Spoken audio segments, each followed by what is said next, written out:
have landed on The Substance, a podcast where we're aiming at being biblical, thoughtful, and human. Join us every week as we engage the culture without the culture war. I'm your host, Trevor Aiken, and I'm joined by my co-hosts, Philip Marinello. Hey, everybody. And Vincent Edwards. How's it going? It's going well, man. Good to be with you guys this week. Yeah, we're back for another topic toss-up episode here today. Boom. And so let's just kick it right off. So a number of episodes back, I don't even know what episode this is going to be. We had Robert P. Jones on from PRRI, and then we also talked about his book. Primarily, we talked about his book, White Too Long. Was that episode 20? It could be. You know the numbers probably better than I do. Yeah, I think it might be in there somewhere. Shout out to Sarah and Hannah, I think, that won those books. Yeah.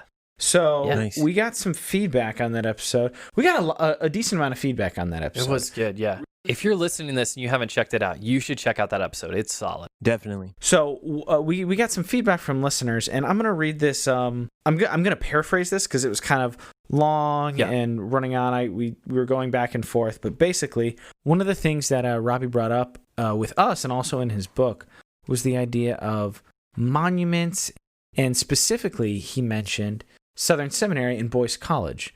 Personally, I've been on campus a number of times. I know plenty of folks who attend there, know some faculty to various degrees. It's a good school. Let's just go ahead and say it. 100%. Wonderful school. No, I don't have any qualms about it. Al Moore has done a lot of very good things with that school. And that school is directly responsible for a lot of excellent gospel work around the entire world. Truth. Mm-hmm. But talking about the names of some of the buildings, and Robbie was kind of calling them out for. So Southern has acknowledged a lot of the true history involving racism in the school. When we talked about some of the founders like Broadus and Manley and even Boyce himself, these are guys who were pro-slavery, anti-abolitionist. Yeah, unapologetically and in their mind, biblically pro-slavery. Yeah. And that's a problem. Yeah, and, I mean, even to use Mohler's own analysis, these guys, racist. Yes. Yeah. So, the question is, well, if we're all on the same page about that, why not change some of those names? Mm-hmm. So, in that context, a listener says, I'll paraphrase this, basically, hey, I really like Boyce. Boyce does good things. They have good doctrine. They're doing good work. Yep, true. And also, myself, my peers, most people that I'm aware of from this listener's point of view doesn't equate the name Boyce or the names of the other various halls or buildings or things like that.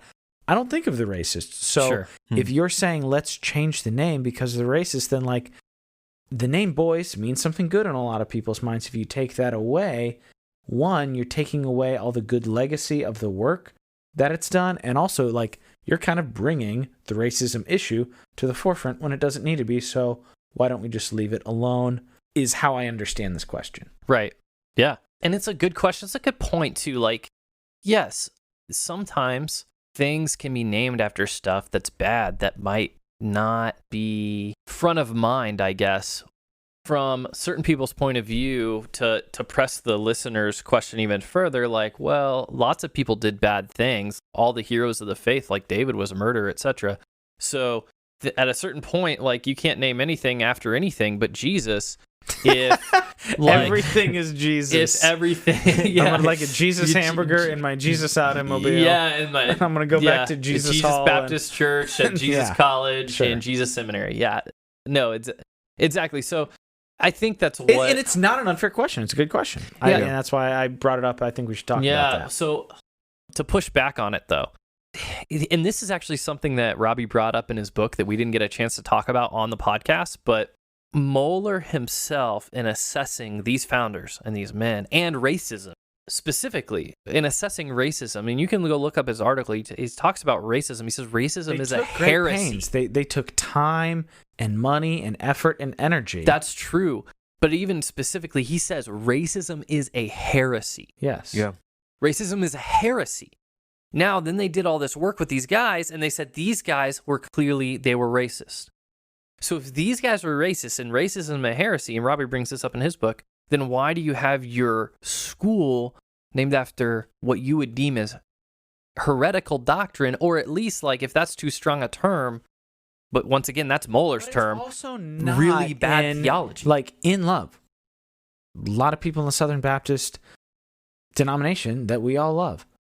The denomination itself had the evil of slavery like at its inception and runs through it That's fully. what the Southern means. So that's what Southern Baptist that's Convention true. means. And we talked about that on the show. Yeah. I mean, I don't know if you want to give like a 30-second history now, just for the context of this episode, but the inception of the Southern Baptist Convention was for the explicit purpose of being able to have missionaries and pastors be slaveholders and still be in good standing. That's why it exists. Yeah. So in that context, having a building named after having your institution named after somebody who you are yourself saying they were promoting heresy that did real evil and harm in our community and in the world, like, why wouldn't you change that name? Right. Yeah, so if you had a church that was named Leo the Ninth Baptist Church, I mean, you probably wouldn't have a Baptist church named after the Pope. Right, but that's what I'm saying. Like, most people don't know who Leo is, and most people have no idea what he did or what his doctrine was or whatever. But like, if you actually delved into the history of the church and the members of Leo Baptist Church delved into their church history and they realized, I like this example very much. For whatever reason, our dudes named this church after a pope. Do we really want to bear the name of this pope? Why would we want to do that? They wouldn't just say, you know what? Nobody knows who Leo is anyway in our section of the world, and we've done enough good. Like, we don't need to rebrand. Like, if we rebranded, we'd kind of lose. Then everybody we'd lose momentum. Yeah, like nobody would say that. Like the same thing if it was like Arius Baptist Church or like Even I was looking. I was trying to find if there's any places really named for Henry Ward Beecher in any kind of like Christian education, and the answer is no. This guy, he lost his testimony over an affair in the 1800s. We don't remember him for any. He's not remembered on any buildings to my knowledge. I mean, correct me if I'm wrong, listeners. I'm sure there might be some obscure thing out there in Christendom somewhere that this guy's named for. But like, that's what I'm saying is we don't see this because you don't just name your stuff after ideas and people who held up ideas that you now disagree with. And what the real problem is, it's not just like an opinion, and it's not something small. And it in the context of the Southern Baptist Convention that is really trying to grapple with those things seriously, to be like, this is heresy, this is evil, this has done harm, it has tarnished the witness of Christ, and we're not going to change it. Like, that just doesn't make sense. Because the other thing is, I mean, I don't know if a lot of people... It's not about social pressure. I don't know if a lot of people are paying attention either, but it's an open question whether, as a convention at the lay level of churches, have they disowned the evil ideologies that formed the Southern Baptist Convention in the first place, right? A lot of people, a lot of Christians who are hurt by those ideologies are still wondering, is that the case? And the world is looking and also wondering, is that the case? And then when you've got the chance to change, like you've dug into the history and you've got the chance to make a distinction and a differentiation between yourself and this history that you've looked at, and you say, we're doing good work now, and these guys, they got this wrong, but there was other stuff we liked about their work, so like, whatever. Yeah, sure, they believed in what we call heresy, but at the same time, they also did a lot of good, and they were our founders, so we're just going to keep it. What are you communicating? In that moment, you have a chance to communicate. And I think that is, for me, and I could be speaking out of turn here, I think for me that is the bigger question. It's not like, are you saying slavery is good? No.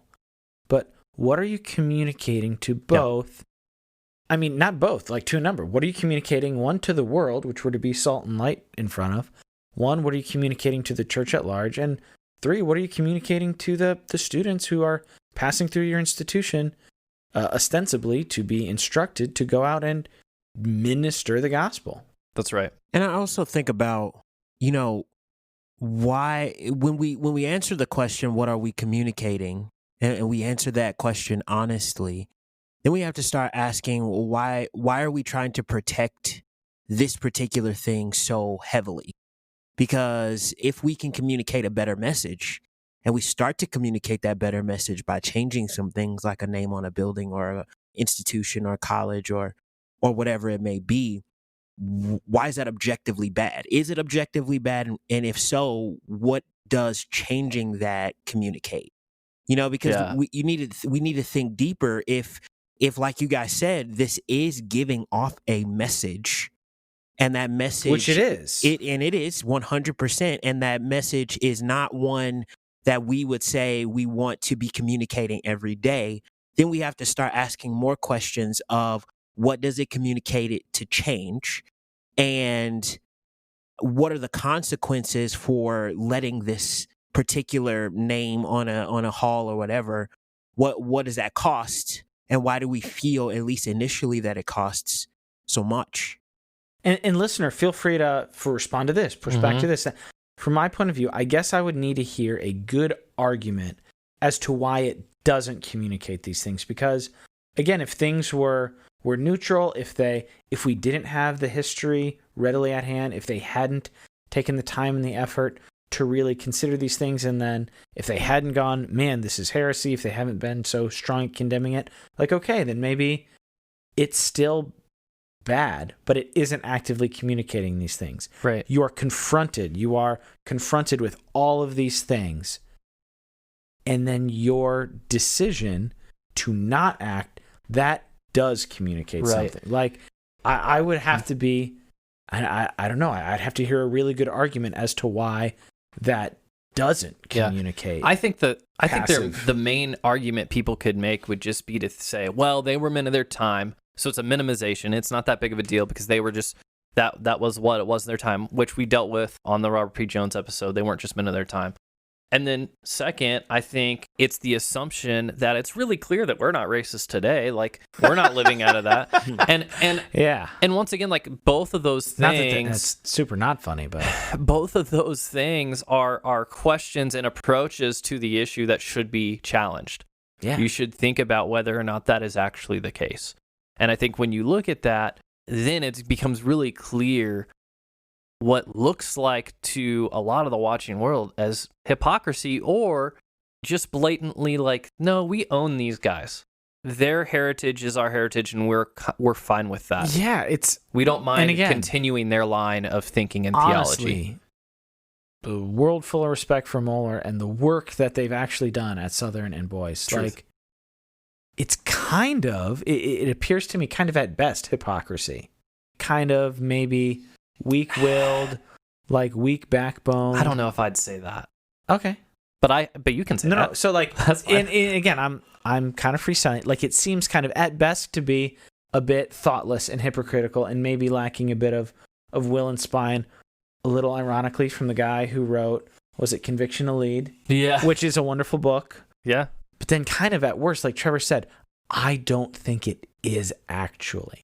But it really does seem like it could be so easily interpreted as an affirmation of these things that there's no way we want that to be what people are interpreting us. For sure. So what do you guys say to the person, and this might be what's being communicated, is the most recent history is what's most important, because we've kind of come out of that time, and obviously no one owns slaves today. So, well, you know, yeah. No, this America, is a good question. I guess. But it's that's asking a good question. Does what's most let the most recent history be the legacy, and let's ignore the other stuff.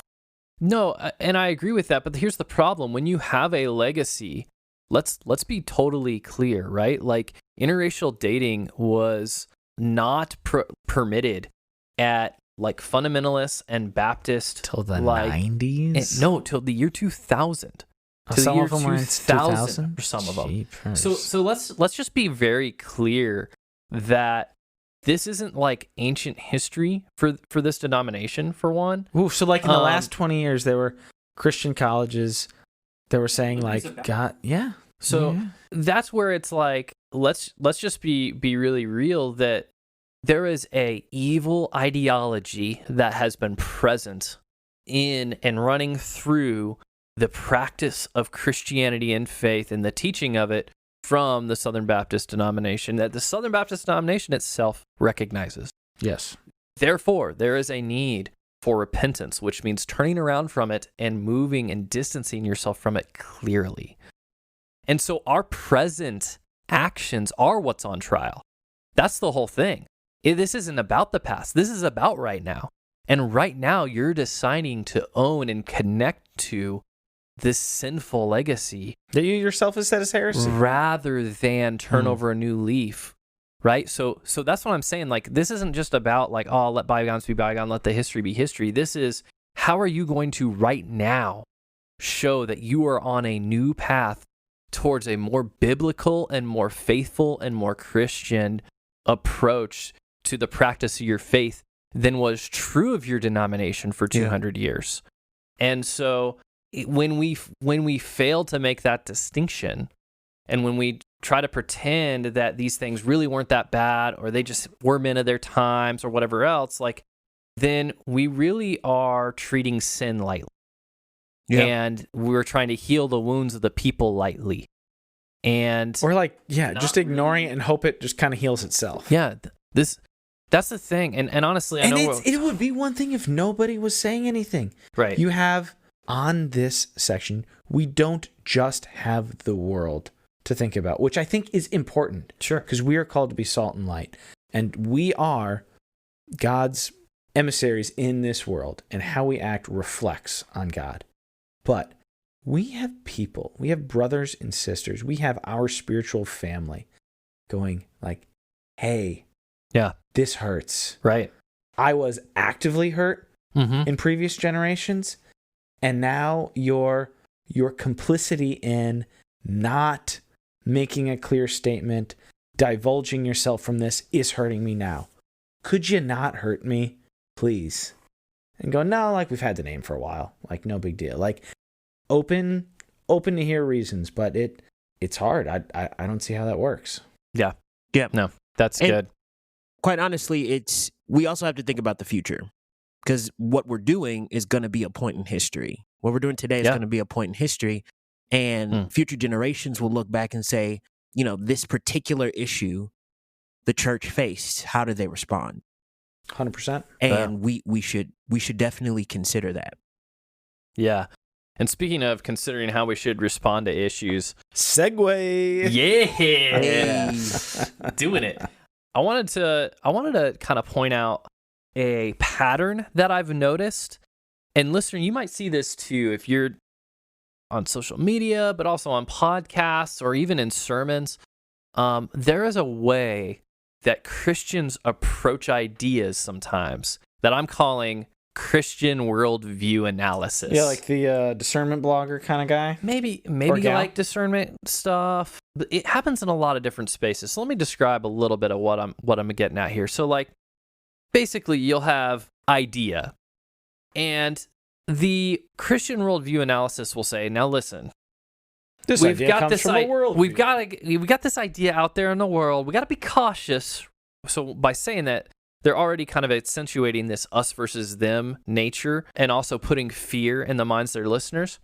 Then they say, I was reading Idea's author's book here, and they are not a Christian. They think this or that. So they try to get these ideas in. And then here's the crux of it. Then they'll come in and they'll say, okay, this idea, it's a philosophy. And all philosophies like idea have a worldview. And so we need to make sure idea lines up with the Bible. So here's the thing. Let's look at this idea. What does idea believe about God? Let's look at theology.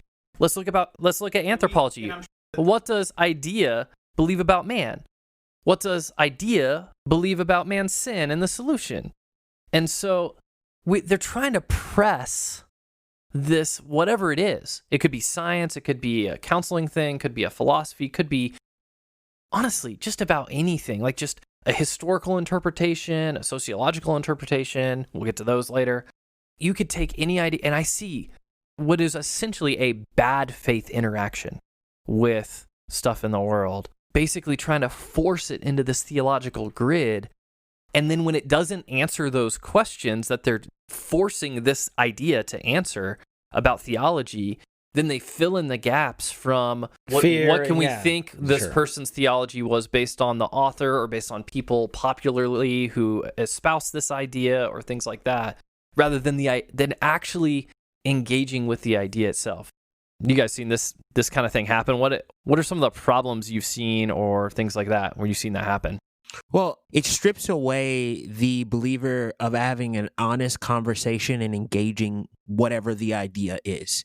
It really strips away when we fit it into this framework that you've kind of fleshed out, then it really silences the actual exchanging of ideas and the richness of actually having a conversation with someone. And that's kind of seems to be the whole idea, right? The whole worldview analysis, what it typically does is make interaction and genuine interaction and consideration of really any system, thought, idea, practice, procedure, whatever. It basically just out of hand rejects it, veiled in spiritual language, so that they can feel good about not really thinking or engaging. Yeah. I want to give an example because by nature of talking about how people approach ideas, it's kind of vague. But imagine somebody comes along like this, like, okay, so you guys have been hearing about BBST out there, and we need to be really cautious when we're thinking through ideas in the world. Like, I know that there's some people who use this in a good way. Like, I'm not trying to denigrate all of them, because I know ultimately they just want to help people. But really what I want to think is, like, what does BBST think about God? What's its theology? And when I look back at it, like, it's kind of unclear what it came from. It might have been somebody who had ancestor worship, so they thought like the spirits were God, or somebody who was polytheistic. I'm not quite sure, but definitely it thinks man's problem is pain, and man's problem is brokenness in the body. And what does the scripture say? The scripture says that ultimately the biggest brokenness that we have is sin. And it says that the solution to that isn't physical healing, but it's spiritual healing. And so, and honestly, this is not just me saying this, but like even scientists agree that sometimes, BBST doesn't even work. Ultimately, though, what we know as believers is that BBST can't fix the biggest problems in your life, which is that you need to know God. And so anyway, what is BBST? It's broken bone setting theory. So yeah, we might not know who decided to first set bones, and they might have been a Greek person who was polytheistic, or somebody from some different kind of religion in the world. They didn't have to be a Christian. But like asking what setting broken bones as a therapy for people who have fractures thinks about God is a dumb question. I agree, and I think that was a pretty good example. Let's make this practical, especially for listeners who may not be as familiar with the church world. Like, what does this look like? Because, we did talk about in a previous episode the whole anti-woke movement in some sections of the church. You see it there a lot, too. Yeah, where it's just like, these people who are like, we should consider, like, the way, like, the role that race and racism is played in these things. Like, they're just a bunch of woke, da-da-da. They should be disciplined out of the church. Yeah, well, they think that man's ultimate problem is related to like their identity, and they think their identity is ultimate, and they don't define their identity the way the Bible defines their identity, and they think that this kind of system is sin, and that their redemption is fixing the system and politics, but your redemption isn't politics, your redemption is Jesus. And that it's true for the way people approach CRT, it's true for the way Christians approach climate change.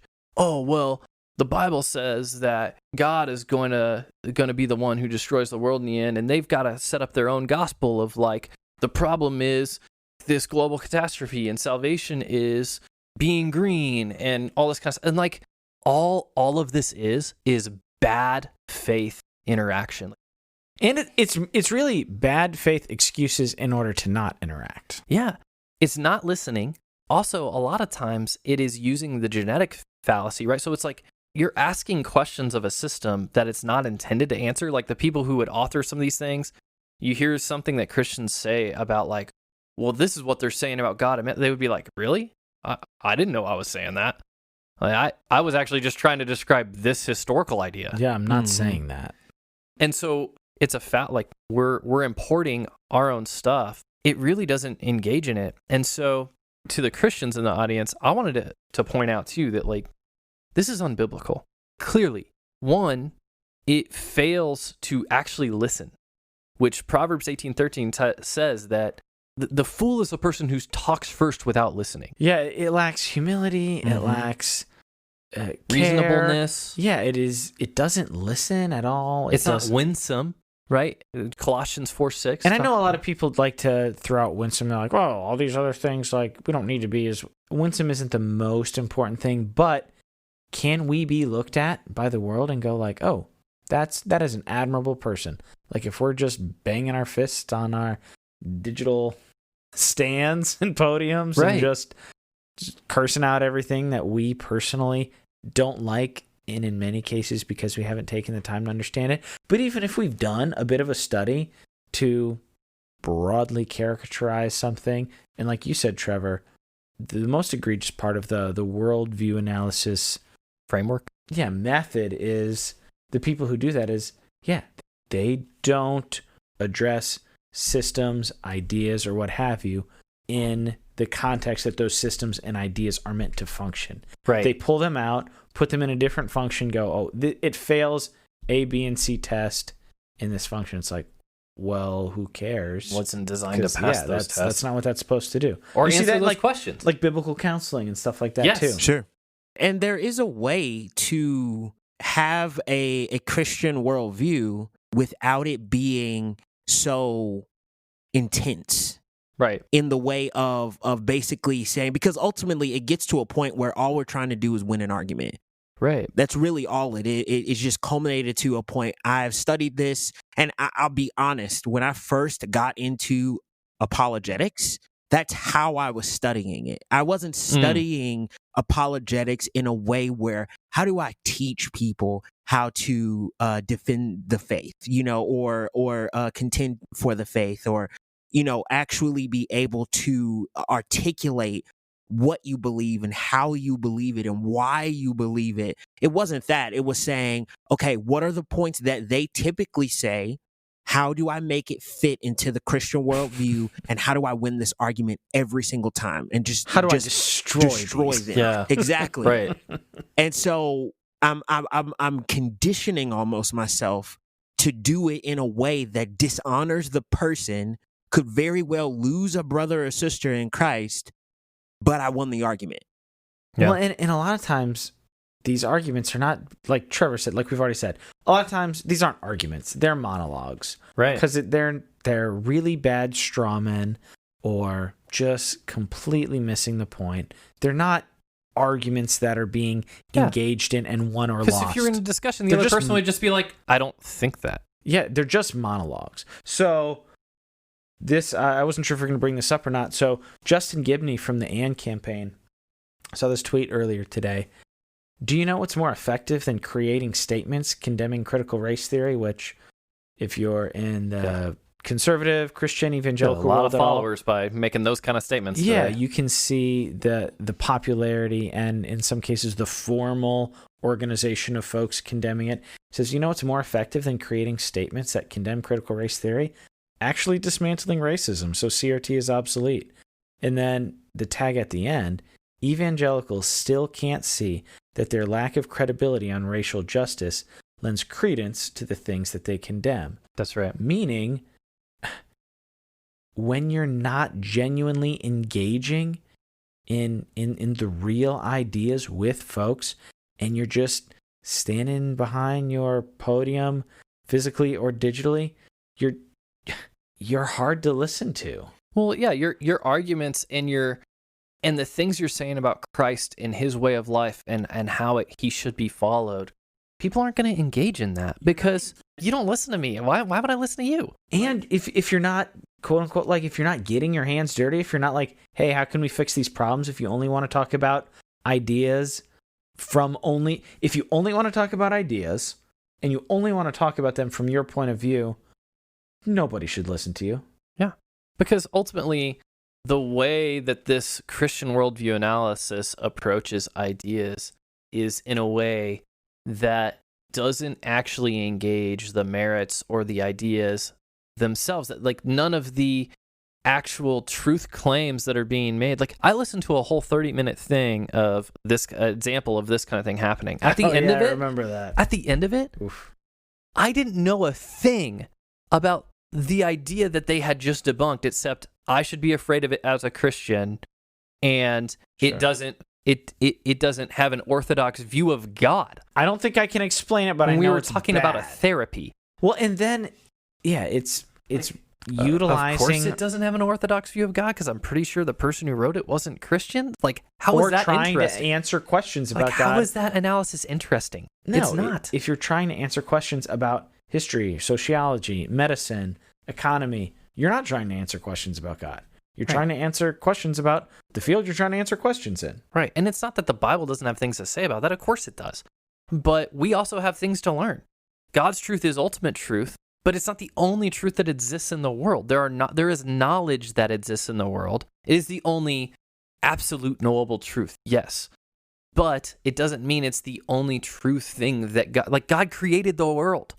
And it does speak of the truth of the things that he created, and we can approximate it at least by observation, by good study, by good thoughts, by good testing. And when people do that, They learn stuff. it's worth listening to the parts that do ring true and don't directly contradict biblical truth. And it's not helpful when we make them contradict biblical truth in ways that they honestly don't. They don't. Exactly. So Christians, like, let's stop this. It's not helping. It's adding no positive benefit. And as we already mentioned, it violates the commands of several scriptures itself. To call it a Christian worldview analysis doesn't mean that actually it is a faithful practice of Christianity.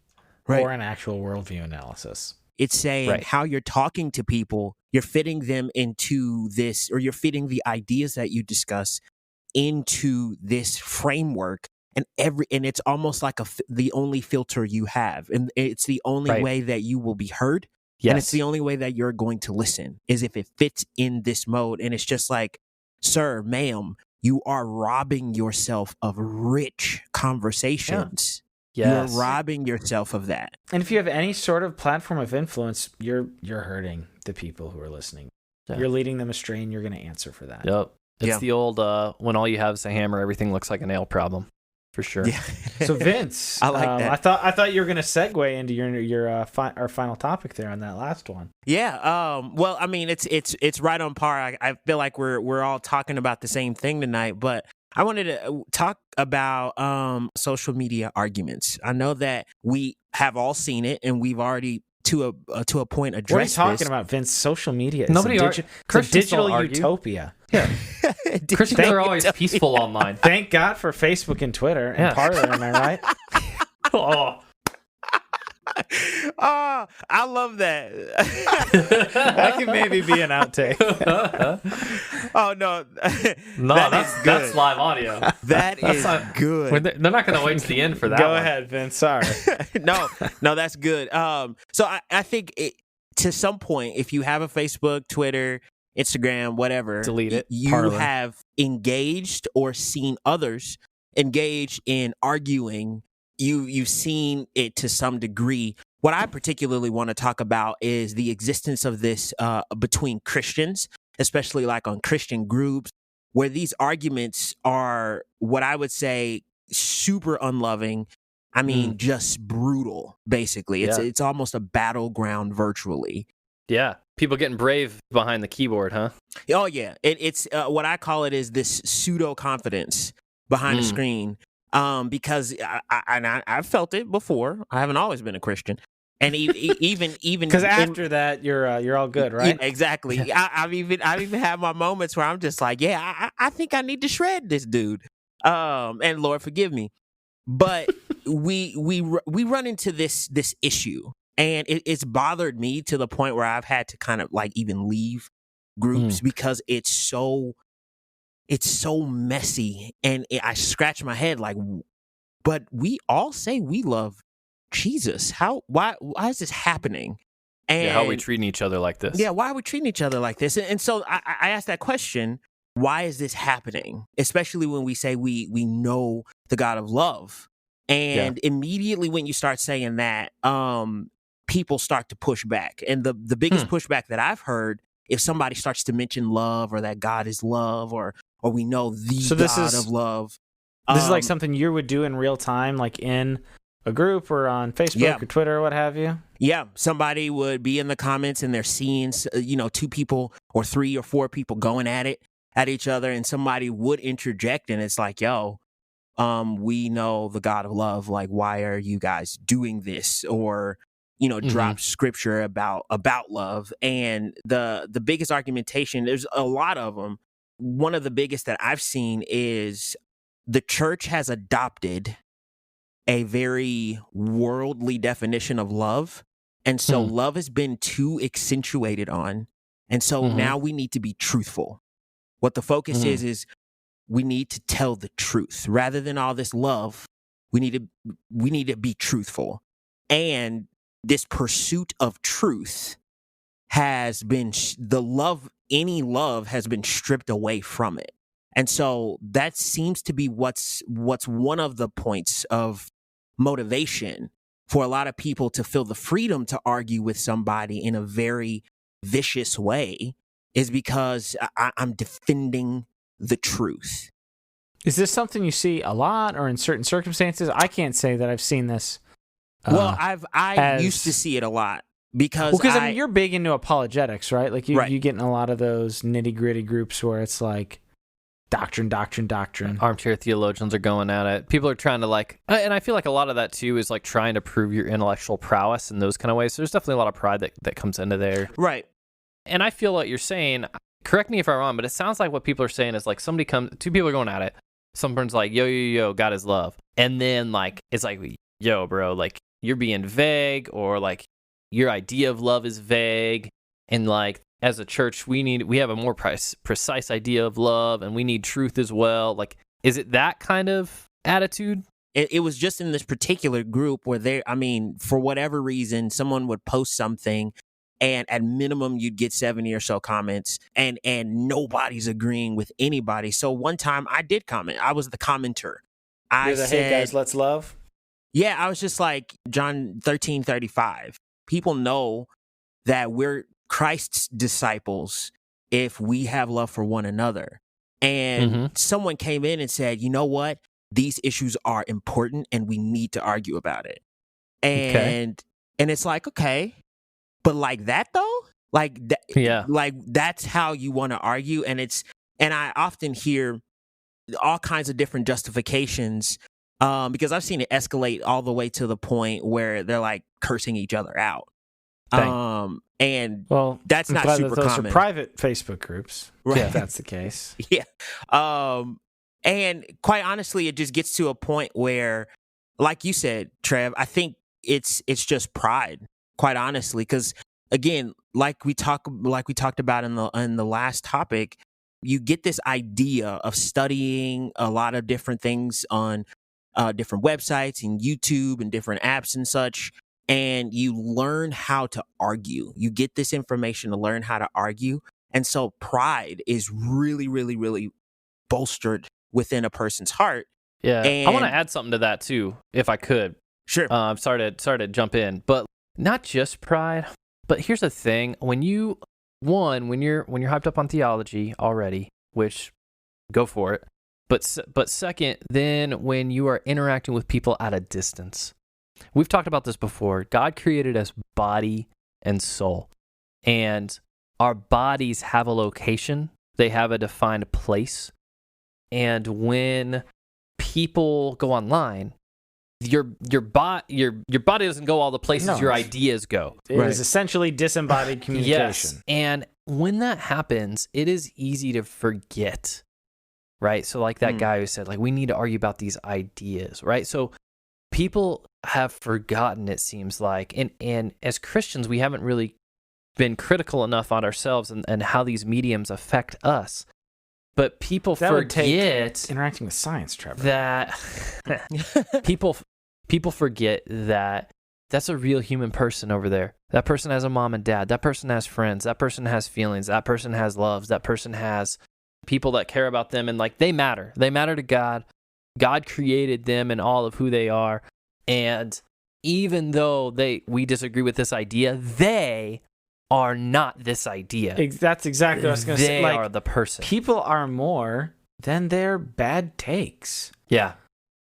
And we've talked about this a number of times before. I'm sure we'll talk about this a lot again. And we need to be, like, essentially dealing with people as if they are only that. I'm sure you're doing a number of things wrong, but if your goal is to, I want to engage with these ideas, like, you're doing it badly. Mm-hmm. Yeah. Because an idea, we've said this before, an idea is either true or it's untrue. Right. And we are emotional people. Yes, I know this, but like, and I'm, Trevor, you've known me my whole life. I'm certainly not above getting riled up when Sure. I believe in something. For sure. But anybody, any reasonable person who wants to be a person in a community, Mm-hmm. we need to realize, like, we need to be able to have discussions based on merit. Yeah. Ideas have merit or they don't. I think X about theology. I think X about history, to go back. Yeah. I think X about economics, or X about therapeutic psychological methods, or I think X about the racial effects of the way various systems affect people's ability to succeed in life. Like, those things are either true or they're untrue. It's not, you're a piece of garbage if you think this or that. It's, oh, you think this or that. Is that true? Mm-hmm. And even like, I think that gets missed a lot sometimes in the political discussions, things that happen where it's like, this person has this ideology and it's hurting people. And so they're so evil and we can't deal with them and you shouldn't treat them nice. It's like, whoa, we've crossed a line here. Like, there is a difference between a harmful ideology that should be deposed and the people that hold it. Because the reality is, we all have sin in our lives. And at some point or another, and likely even currently, we all have held and do hold in some ways harmful ideologies, I'm sure. We're not perfect in our thinking. And so we should have that kind of grace on people who hold ideas that are hurtful to us, hurtful to others, and in love. And we should treat them in love while still trying to invite them out of that ideology, right? We don't want that ideology to exist. But even just from a practicality standpoint, nobody ever changed their mind on something because the language got harsher against them, because they started getting, I'm getting cursed at now, so I guess I must be wrong. Yeah, you're Like, caricaturizing me real hard and dragging me publicly. You've changed my mind. Yeah. Yeah. You've Said won no me one over. ever. Yeah, you've won me over. Yeah. Right. And we should know the things that we believe and why we believe what we believe. 1 Peter Absolutely. 3:15, we already know. But at no point is this absent of grace and love. At no point does it say, and so in order to defend your faith, in order to contend for the faith, in order for you to have a defense, you need to make sure that you completely destroy this person. Well, dude, I'm pretty sure the very next verse says, do it with courtesy and respect. Yep. 100%. So, yeah, do that. Now, I have heard some people use certain examples of Jesus or Paul either doing Sure. or saying something that was intense, right? The language Yeah. or the action was real intense. And Sure. so I do hear some people saying, well, Jesus did that, and then he said that, and Paul said this to Peter, and Paul said this about the Judaizers, and so thus, sometimes we just gotta go in. I mean, I think that I mean, Trevor, you seem like you want to jump in there. No, go for it. Yeah, Jesus did do intense things, because they were taking the temple and they were making a mockery out of it with, like, trying to turn it into, like, just an economic powerhouse for themselves. Like, it was greed. They were turning his father's house into a den of thieves, he said. That's wicked. That's evil. Kicked him out. Real bad. Yeah. Somebody holding a different view than you on the atonement or freaking American history, that's not that. Yeah. Jesus flipped the tables in the temple and was radically opposed to the evil Pharisaical system, but he was also tender, John 3, with the Pharisee Nicodemus. So just knowing the appropriate times, like, and what's funny is a lot of the times that those guys were harsh was against people who were upholding the evil religious system that was putting these ideas above people. And they were harsh against it because of the way it was treating people. So what's funny is that it's very possible that the ire of Jesus and Paul is more directly targeted not to their ideological opponents, but to them that are willing to destroy people and harm people in the name of their ideas, because it was those kind of people that Jesus and Paul were targeting in those examples. Yeah. Yep. Exactly. And so at the end of the day, be gracious. I don't mind having a discussion, and I'm a witness to having very, very substantive conversations with individuals over Facebook. It doesn't happen a whole bunch, but it has happened. It exists. There are people who understand the kind of toxicity that can happen and intentionally seek to avoid it. Yeah. If you're going to if you're passionate about something and you need to have that conversation, by all means, please have the conversation, like you said, Trev, in person. So that way that idea, whether it's conscious or unconscious, you don't have that idea of like you said, Phil, the disembodied conversation. Just completely forgetting that this is a person and just saying that this person and the idea are synonymous with each other. So if you need to have this conversation and you feel like it is important and the idea that they have is evil and it could very well hurt them and it's unhealthy or whatever, if you care about this person, go speak to this person. Or at best, send a private message and just say, hey, can we talk on the phone or can we discuss this a little bit more? Because I'm concerned. But I don't think there is a metric for us to be intentionally vicious and merciless toward others, especially those who say that they're fellow believers. Yeah, man. So let's have gracious, substantive conversation, and let's have some substantive shout outs here. Hey, what do you got for us, Trev? So it was actually, I noticed on Apple Podcasts, one of their favorites of 2020, also probably one of my favorites of 2020, a podcast that got me back into listening to podcasts for a bit, because I was like kind of burnt out for a little bit. Honestly, this is kind of funny to say on a podcast, but I was kind of burnt out. No, when you have a podcast and you're listening to other ones a lot. Yeah, you're editing, and we're also having like other ones that we're interacting with ideas from, like, and I listen to it before it's good. Oh man. Anyway, this podcast just stood out, was really great. It's called Louder Than a Riot. It's put on by NPR, and they are talking about the intersection of rhyme and punishment. I thought that was such a cool tagline. So it's about hip hop, and there was this like conspiracy letter out there, but they're like, okay, what is the real relationship between the criminal justice system and hip hop? It's super interesting, and some of the history of hip hop and and some of the case studies they bring out, and they bring out both sides too. Like, so there's sometimes you'll hear it and you'll be like, oh, all right, like that rapper was hard done by, and then they'll be like, yeah, but here's this other side, and you're like, whoa, okay, maybe not. And it's like the Proverbs. You do get to hear both sides, and also so good. Definitely explicit language warning on that one. That's true. Yeah, and they give that same warning at the top of their stuff. It's definitely very eye-opening, very insightful, and I think if you're wanting to try to understand, like, where is this like, where did this stuff come from? Isn't this all just super evil, whatever kind of thing? Like, this is the language of criminals. Like, if you're kind of coming from it and you're wondering that and you're thinking that or you're concerned about those things, like, I would recommend Louder Than a Riot by NPR. Very good podcast. All right, Vince, what you got for us? Thanks for that. Shout out, Trev. That was nice. Hey, no problem. And I'm not even gonna lie to you. I'm gonna check that out. You want to check that out? Oh yeah. Heck yeah. My shout out this week is actually an album, 2020 album from a Australian guitarist named Emmanuel. Emmanuel has been doing. That's an old dude. Yeah, he's definitely a vet. A very Shout out Tommy Emmanuel. I'm sure. If Vince is talking, no, I'm not going to touch that. Well, Tommy Emmanuel, I would say he's one of the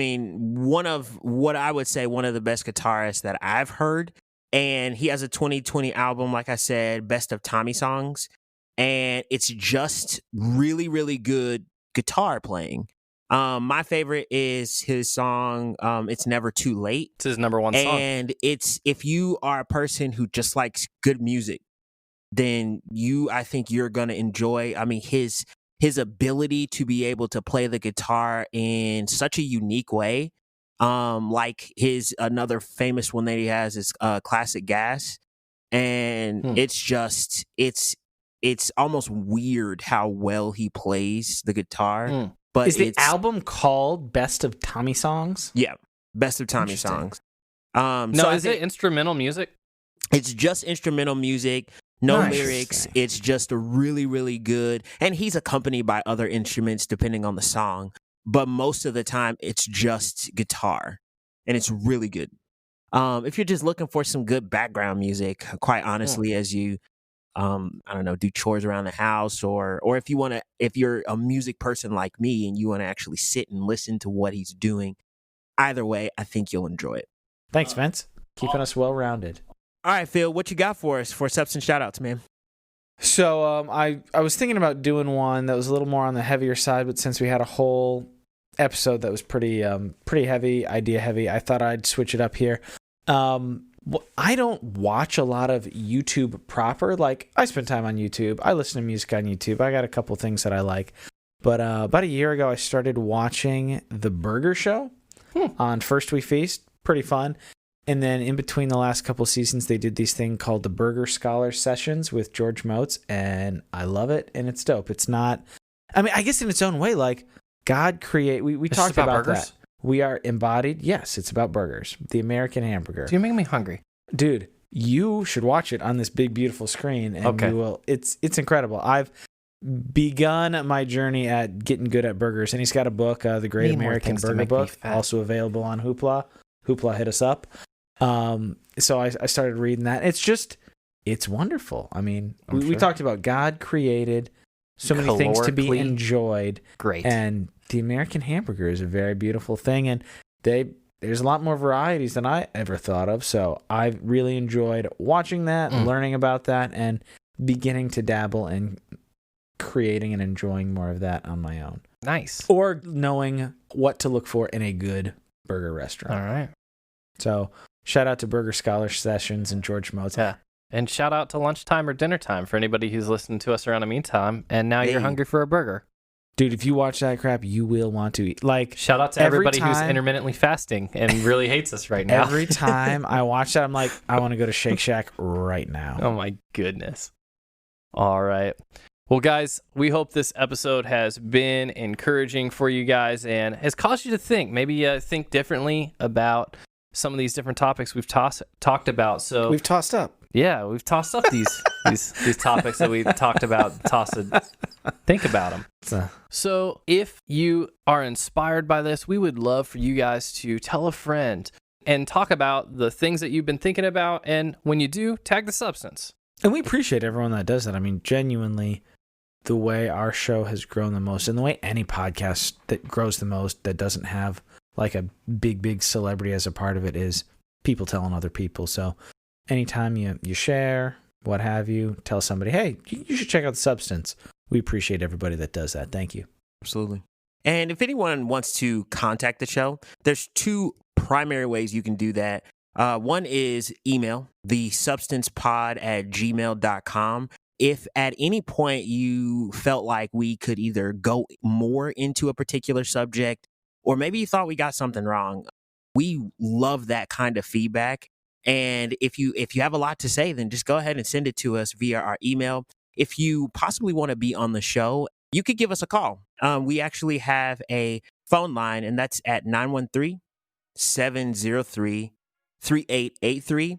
There, just leave any comments that you have for us, and we'd love to share that. And you can follow us on social media at The Substance Pod on Instagram and Twitter. And you can just search The Substance Podcast on Facebook to find our Facebook pages there. So yeah, follow us there, find out about, join the conversation about our previous shows, get some info about upcoming shows, things like that. Join the Substance community there. We'll look forward to interacting with you guys. So once again, thank you guys for listening. If you made it this far. For the folks who make it all the way to the end and hear the tag and everything, you're the real MVP, and we'll see you next time on The Substance. And that's a wrap. It was.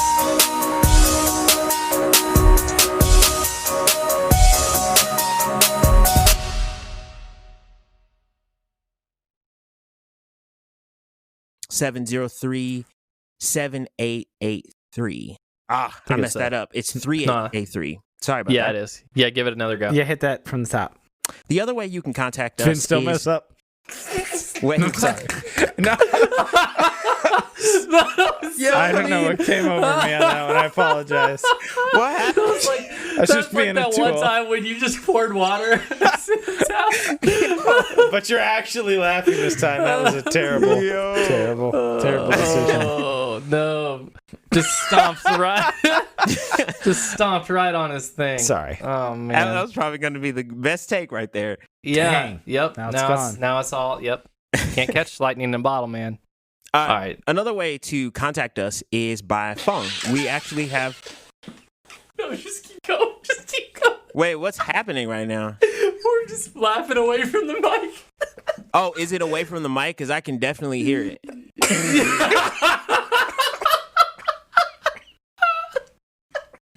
We're trying, dude. This is outtake territory. We're just stupid right now. Oh my goodness. I feel like there's a joke that I'm missing. No, there's no joke. We're just we caught the stupids over We're here. just being goofy. I'm literally gonna mute. How do I mute this thing? Yeah, I did it. All right. From the top, I will not make any noises. Did you get it all out? I'm gonna step away. Okay. Another way you can contact us is by phone number. You did good. We're just laughing because we. It's nothing having to do with you, I promise. Oh my goodness. Yeah, I got no idea what's going on.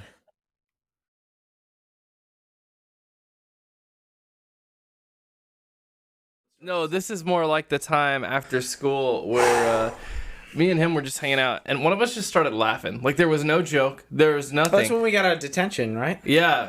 We got out. That's true. We actually just got out of a detention, and we were walking in the hall, and one of us just starts laughing. Like, there's no there's no words, there's no joke. We just started laughing, and the other dude started laughing, and then the two of us just laughed until we were like incapacitated for like probably it was double digits minutes. Like, we were just laughing, and like people were looking at us like, it was a lot. What are like you the doing? more people were looking and at the us, more people wanted to know why we my were laughing, the funnier it was. We're like, no, it's literally nothing. Oh, goodness. We just kind of had one of those moments right now. Hey, are we recording? Yeah, it's totally recording.